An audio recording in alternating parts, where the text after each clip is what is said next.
reverse earlier. So Slocum must have won the game 38 to 27, but it was reported earlier that Opp had won it. Yeah, exactly. Highland Home, listen to this, lost to the south side of Selma, 46 to 28, and this is in Class 3A. Here's where a lot of our local schools are. In Class 2A, Arrington beat Elba 45 to 32, so a big win for Arrington, and their playoff hopes are still there. GW Long beat Geneva County 41 to 7. I want to say this guy's still hurt. This obviously. Player. Yeah, he is. And I was looking at some other scores in our area that some people might not have heard from. Boy, it sounds like I had the all-time worst performance in the picking show.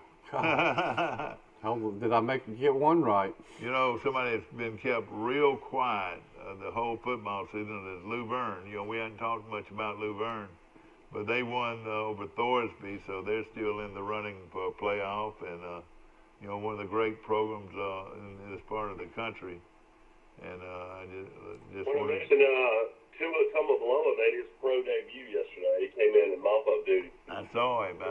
You're right. Completed 2 passes for the Miami Dolphins, and then Derrick Henry went 94 yards for 1 touchdown and rushed for 212 yards. You mean he ran for 94 yards? He ran a 94-yard touchdown and then rushed for 212 yards in the game. Boy, oh boy. The people that some group on the internet said that he reached top speed of 21.6 miles per hour in that run. I don't know how they calculate the speed these guys are going, but that's pretty fast. It really is, no question about it. Also in golf news, I didn't even realize this until I think Saturday, but Phil Mickelson played in the second senior tournament up in Virginia and won yesterday over Mike Weir. So he played in 2 senior tournaments and won both of them. Oh, good. So Mickelson won that. Then some guy I've never even heard of, he's kind of a journeyman, Jason Kokrak, won the tournament in Vegas yesterday on the PGA Tour. You know, actually, for some reason, I was bored by the NFL. I watched some of that tournament in Vegas. That was a beautiful course. I mean, it doesn't look like it's in the desert in Nevada, that's for sure. And then this Kokrak, very poised and composed. I liked him, but he had played 223 PGA tournaments, maybe 233 in 10 years, and had never won. And then he won, and he you know, normally when people win after so long a drought, you know, they're crying, and he was just kind of cavalier and like he expected it. Mike, give us a report on the virus. How do we look? I mean, yesterday, 44,000 new cases, so not great. And nationwide, 44,000? Yeah. So it's definitely, seems like it's as big as it's ever been again. I guess we're seeing that second wave, second surge. I don't know what, you know, I don't know what's going to happen. I guess you just got to wait for a vaccine. One thing, we need to wear our masks. Yeah. I was very impressed with Troy. I looked around and you didn't see, most everybody had a mask on, and I thought that was very good that people are being that responsible, you know. Very important. Well, how are you having 44,000 new cases a day and pretty much everybody is wearing their mask? What is the death rate now, Mike? What is it? I was looking at it How earlier. many deaths were reported? The deaths yesterday were only 448. Yeah. You know, a guy we were talking this week. Total deaths in the United States is 225,000. Total deaths, 225,000 people. That's a lot of people to come from this virus. And boy, we need to find a. When did the virus, you think, started? Bill, you've done a lot of research. You think it started in January, December? I think it was widely circulating in November of 2019. Is my personal opinion. You know, there's a lot of people that have tested positive for antibodies that had it in November or December. say a lot. I've identified 16 people in America that later got antibodies and their symptoms were in November and December. You know, a lot of people think that a lot of these alleged flu cases in December and January, that the people tested negative for flu, they think they might have been COVID cases. So, I don't know, but you know, who knows? It's possible. It's definitely possible that it started a couple of months before everybody says. I mean, how many of these cases are false positives too? Like what happened to Nick Saban? You know, you go into detail. There's a big debate over these PCR tests. It has to do, what they are doing is they are taking a sample of material from your body, your nose cavity, and then they are subjecting it to a DNA analysis. And they do so many cycles, and it's actually 40 cycles to detect the little microscopic COVID virus. Some people say that the test is too sensitive because you do so many cycles, you're eventually going to get a positive. But say, for example, if you only did 30 of these little cycles to find this virus, the number of cases would decrease by, positive cases would decrease by 90%. So there's a move to change the test and make it not so sensitive and get people that are really contagious and really actually have symptoms. So that, I mean, what you mentioned, it's possible that, you know, if they change the test to 30 cycles from 40, if you said we just had, I don't know how many cases, say 1 million cases in America, 2 million, 3 million, I don't know what it is, 7 million. Divide that by, take 90% of that off, and so the number of cases, instead of being 7 million in America, could be 700,000. But just watch that. There is a big debate on the validity of the PCR test. You know, I was with Rick Smith. He was up in the box Saturday at the game, and of course, really enjoyed being around him. He's a great guy. He's the CEO of Troy Regional Medical Center. You know, one thing that I think is happening that's very encouraging is they're starting to learn how to medicate this virus a lot better than they were. Treat it. What I'm saying, they're learning a lot more. And I think the care that we're getting at local hospitals is better than it was, much better than it was from the beginning. That makes common sense. I mean, you're going to learn more about how to treat it as you go along. I think it's important to always hear these totals, and we've been talking about this. This is throughout the world. This is the totals right now. So you got over 19,205 people have the currently have the coronavirus. This is in the world. And 99% of those people are asymptomatic or mild conditions. And then 1% of the world, which is 72,000 people, are serious or critical. Yeah. So you got to look at 99% are asymptomatic, mild conditions, and there's 1% that actually are serious or critical. You know, Alabama was in the national news, still is, for the number of positive cases they had of their student body. Remember a couple months ago when the students came back, you know, you saw the pictures of students lined up in front of Gillettes, and the president scolding the students. Well, it turns out that finally a reporter for AL.com got somebody from the University of Alabama and said, well, how many of those positive cases were actually symptomatic? And he admitted 75 to 80% of the cases were asymptomatic. So explain asymptomatic. No symptoms whatsoever, like Nick Saban. You would not know you had the virus unless you had the test. Which a lot of people, you know, the numbers would be increased. So in other words, you got 2,800 positive cases at the University of Alabama. That sounds ominous, but then you just take 20% of that, 560 students are actually the number that had symptoms, and even the number who have symptoms, most who have symptoms are going to have very mild symptoms. So of those 560, I would say that the percentage or number that really got sick, where they were bedridden for 4 or 5 days, like when you have the flu, might be 150 or something, which is terrible for them. But then my research shows that there was a couple of years ago, the University of Alabama had a bad flu year, and there were 4,000 students that had the flu.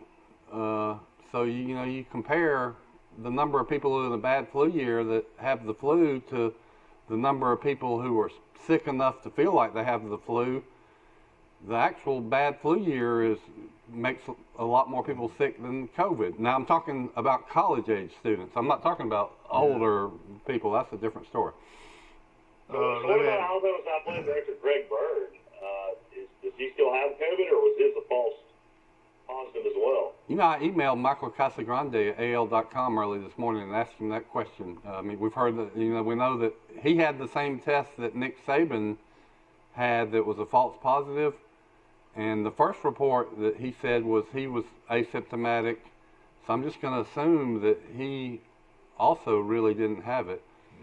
Let me ask you this, how much research has been done on blood type? Now, I'm O positive, and I was told by a guy not long ago that said you have a lot better chance of not getting the virus if you have O positive blood. Is there anything to that? I can't remember the blood type, but you're right. There is exactly a study that shows that if you have a certain blood type, I can't remember, you're more likely to have a bad case or not have a bad case. But there's some correlation between blood type, and it is O positive. Yeah. I just can't remember if you have O positive that's good or if that's bad. Yeah. Well, O positive is the most common blood, to my knowledge, is the most common blood type is O positive, and then you got O negative. Or is that another one, or I don't know exactly. Hey, Dad, I was going to mention this. I've been following this guy. Remember Anthony Reed, the great basketball player? Yes, sir. I think one of the all-time greatest scorers in history. So he had a son named Malik Reed that came out about 5 years ago from Dothan High School. Nobody offered him. Troy didn't offer him. Nobody offered him in the Southeast. He ends up going to Nevada, and he's all-conference at Nevada 2 years. All he did yesterday for the Denver Broncos is the Broncos upset the Patriots. Is he had 6 tackles, 2 sacks, and 3 quarterback hits. Oh, boy. This guy is a starting strong side linebacker from Dothan High School. Troy didn't offer him. He's Anthony Reed's son. Yeah. And this guy's starting for the Denver Broncos now. Yeah. Nobody in the history of Troy University athletics played the game harder than Anthony Reed. Boy, he was a great player. 6'4". He reminded me a lot of Charles Barkley, except he was more fit than Charles Barkley. And he let me tell you how good he was. He averaged close to 20 points a game, and was the most terrible free throw shooter in the country. If he could have shot free throws, he would average 30 points a game. But what a great player out of a small town in Hayneville, Mike. I think that's where he came from. Yeah, I was going to mention Steve McClendon from Ozark had 5 tackles yesterday for the Jets. So Steve McClendon's been in the league for 10 years now. He's still playing well. And let me tell you this, I thought Cornelius Griffin had a big neck until I saw McClendon. Boy, his neck was out like this. And you know what? He plays nose tackle right there in the middle. He is one good player. I remember when he was in high school, ward number 80-something. I want to say ward number 80-something. You, Carroll folks, I know we're awfully proud of him. Yeah. Boy, you think of McClendon, you think of the great...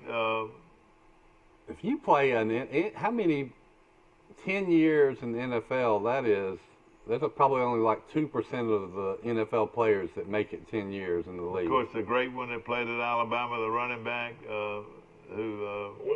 Wilbur Jackson was a great one. Danny Grant was a great one that came out of Ozark. They had one young man, I want to tell you this. This is, of course, a lot of Ozark people know it well.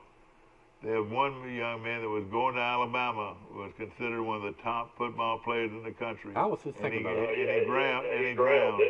I think that was in the Bill Curry era. That's right. He drowned the spring before he was supposed to report to Alabama. He was a bunch of kids playing, and drowned.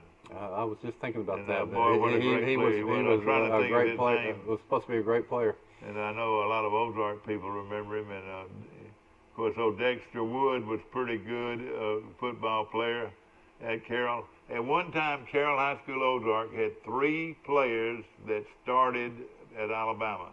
You had Wilbur Jackson as a running back, Dexter Wood as a split end, tight end type, and then Ellis Beck was the another fullback. And Ellis, no reflection on you, but let me tell you this: you might not have ever heard of Ellis Beck at Alabama if Richard Bassett had not tore his knee up on the opening play of his senior year.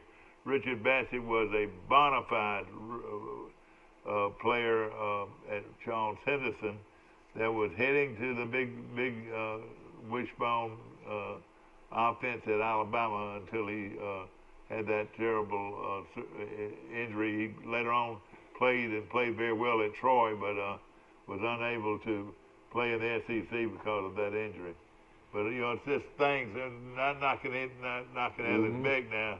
He was a fullback at Alabama wishbone for 3 consecutive years. Yeah, he had it. How about suffering Braves fans had to experience a Game 7 National League Championship Series loss to the Dodgers last night? The Braves led the series at one time 3-1, and the Dodgers come back and win 3 straight and break all the Braves fans' hearts again. They lost last night 4-3 on a late homer by Cody Bellinger for the Dodgers, and I watched most of the game. Atlanta had horrible base running that caused at least probably 1 or 2 more runs that could have scored in like around the 3rd or 4th inning, and Braves are going to regret that inning for a long, long time. Forrest Lee has joined us here in our studios. Forrest, how you doing, my friend? Excellent. You always seem to have information. What is some information you can give us this morning? Big win for Charles Henderson, wasn't it? Go buy you some cigars on Saturday. What? Yeah, Bama, Tennessee. Cigars. We play Tennessee. Oh yeah, you're right. Let me tell you a little something that Bill Rice Sr. used to tell me. He would come on this show quite a bit. Of course, played at Alabama 1961 national championship team, and Coach Bryant, hated Tennessee. I mean, it was a huge rivalry, and of course, he always wanted to beat Tennessee.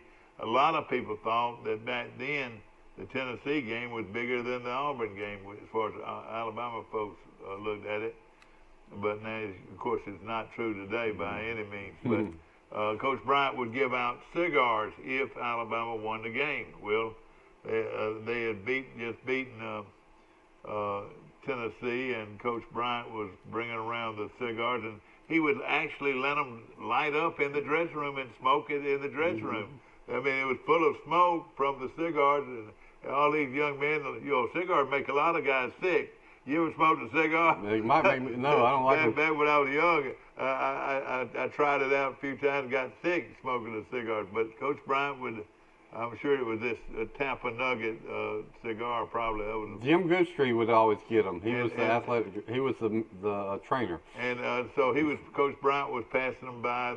Bill Rice told me this story. And he stopped by the locker of this one guy. I don't know. A buddy of Dad's. I don't know exactly the name of the player, but he said, Coach Bryant said, "Here, have a cigar." He said, "Coach, if you don't mind, I'll smoke my own." So he reached up and got a Lucky Strike out of his off his shirt, and he decided he wanted to smoke that Lucky Strike instead of those cigars. What could Coach Bryant say? He was a. I don't know, but he was a heavy smoker. But I know he smoked Chesterfields. Mm-hmm. That's what Coach Bryant smoked, but Chesterfield. Well, here's the background on the Alabama-Tennessee rivalry. Coach Bryant could never beat General Neyland, the legendary coach at Tennessee, especially when he was at Kentucky. Coach Bryant was at Kentucky for about 8 years, had some great teams, but the team that always beat them or tied them was Tennessee. Yeah. And when Coach Bryant played at Alabama in the 30s, 40s, 20. Tennessee still had Neyland and still had great teams, and so that was the big game. And so when he came to Alabama, that's why Tennessee was the big rivalry. That if you could beat Tennessee, you were something. And they finally started. I think General Neyland finally retired, but they didn't beat him my dad's sophomore year because Dad had 3 15-yard penalties in one game. He did? Dad did. Golly. They didn't give the numbers back then, so fortunately the state of Alabama did not know that was Bill Rice making all those penalties. Oh, boy. That probably lost them the game. Oh, yeah. And of course, Dad said he, the next week of his life at the University of Alabama was the roughest week of his life he's ever had. They were trying to see how important the game of football was. That's either do it or get out of here. Is that right? But fortunately, the junior and senior year they won. Yeah. Against Tennessee. Of course, it is. Well, Nick Saban's won 13 straight. He's won every year he's been in Alabama, so he'll be going for 14 straight. And of course, Tennessee's quarterback is playing horrible. He threw 2 pick sixes, got benched. Kentucky beat Tennessee at Tennessee 34-7. They lost 17 straight games at Tennessee. Oh man. Kentucky looks really good suddenly. Arkansas looks really good they sure suddenly. Do. Well coached. South Carolina doesn't look that bad. I mean, there's really, except for maybe Vanderbilt, I don't see a gimme game in the SEC, our opponent. I don't other than Vanderbilt maybe. Yeah. Mississippi State looks pretty bad. But even Mississippi State, their defense is playing pretty good. If their offense would just come back. Of course, the Tennessee-Alabama game is the third weekend in October, and that's coming up this weekend as Alabama travels to Knoxville to play the University of Tennessee. Now, this is a little trivia, and I've seen a lot of little trivia questions lately. That game will be played what's the name of the stadium that it will be played in? The name for their legendary football coach, General Neyland, who was a real general, Robert Neyland. But it has Neyland Stadium. Oh, and the field is Shields Watkins Field. That's right, Shields Watkins Field. Well, who Neyland Stadium to Shields Watkins. Who were Shield Field. and Watkins? I know who Neyland is. I don't know, but that's an old, long time. Neyland. You can go up the Tennessee River on your boat. Yeah. Walk outside the stadium. General Neyland, I believe, served in World War I. I might be wrong on that, but he definitely took a 4-year leave of absence in World War II and was a general in the Army, an important general. Then he went, after the war was over, he went right back to coaching. Mind you, of course, the kickoff for this weekend's game with Georgia State is 2:30. Yeah, it's just 3 o'clock on ESPNU, so it'll be going head-to-head, Robin. Okay. So it's 3 o'clock kickoff, not 2:30 from Veterans Stadium in Troy. It should be a good game, a real good game. It's homecoming at Troy, and hopefully a lot of folks will come back to Troy for the weekend. And I wonder have they taken a look at after these games how much of the virus they took home with them. What do you think? They need to, yeah. To see, I'd be interested to see. I mean, have they proven? I don't think they've proven that anybody can actually get the virus playing football. But that might be because they test them so much that everybody is negative when they play the games. But think of all the high school football games that have been played in Alabama. There's 400 high schools that play high school football. Y'all want to go over the top 25 games? We can do that. Yeah, that'd be fine. Let's find out who's playing this weekend. I mean, this is from last week. Coastal Carolina upset Lafayette 30-27. That was on Wednesday night. BYU trailed by 14 points and came back and beat Houston 43-26. SMU in overtime beat Tulane 37-34. Clemson won 73-7 over Georgia Tech. Alabama beat Georgia 41-24. Notre Dame barely beats a really poor Louisville team at home 12-7. Florida State with a big upset 31-28. Texas A&M beat Mississippi State 28-14. Miami beats Pittsburgh 31-19. South Carolina upsets Auburn 30-22. Kentucky upsets Tennessee 34-7. Virginia Tech blows out Boston College 40-14. That was your top 25 games last week. You know, that Virginia Tech bunch finally came back. They've been without their several of their players all season long. So it looks like they must be coming back a little bit now. Cam Newton came back, but he probably wishes he didn't. I saw that Did he get hurt? Well, they got beat. Yeah. He had pretty. Beat home by the Broncos. Yeah. I tell you, you can't figure those pros out. That's pretty tough, no question about it. Let me just tell you about the Green Bay, and of course I'm a big Green Bay fan. They started off against Tampa Bay 10-0, and it looked like they were taking candy from a baby. Then Aaron Rodgers, next time they get the ball, they're fixing to take it down there and score again. But this time, the corner stayed back and went ahead and intercepted and scored.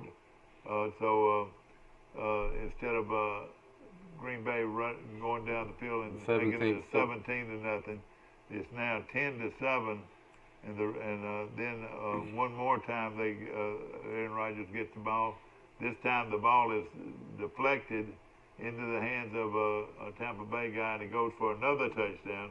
So here it is. They were dominating the game. You got two straight pick. Coach Bryant used to call those sudden change. Sudden change. They can turn the football game. So that made you got to take advantage of them.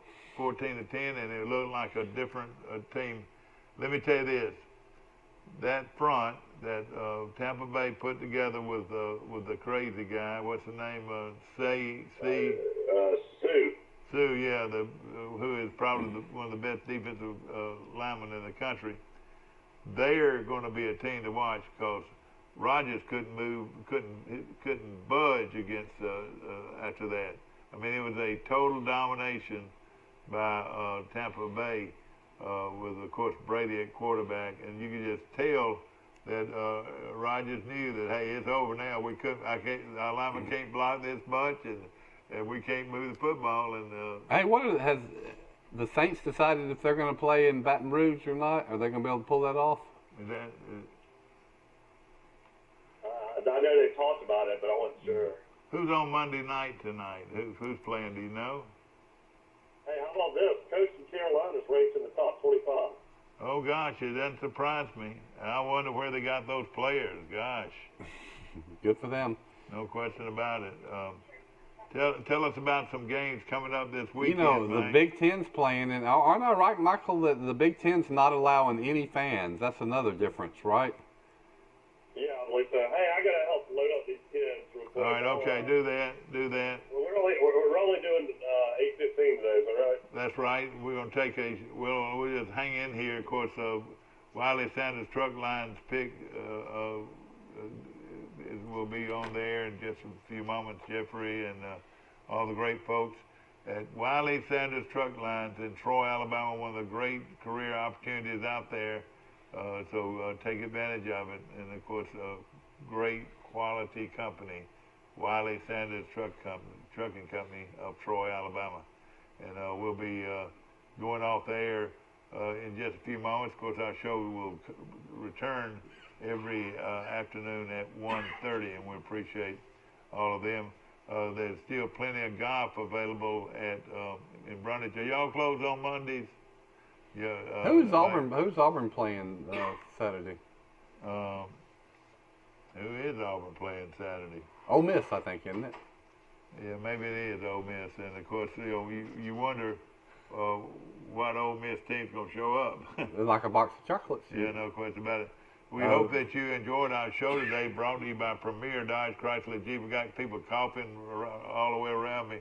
Let's get Forrest Lee checked out this morning,